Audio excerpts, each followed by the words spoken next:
planta é que contamina, né? É. Não pode estar pegando nos outros, não. É por isso que tá usando esse produto aqui já para não pegar no outro. Aí o que tinha para sair aqui sai.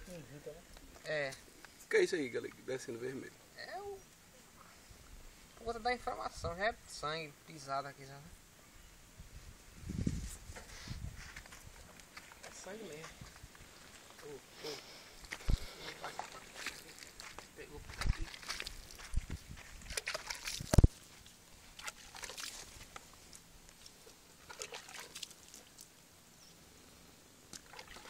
Existe umas bisnagas que você usa, sabe? Para isso aqui. Uns tubos assim grandes assim. Você coloca no canal aqui e aí bota. Sala bem ligeirinho.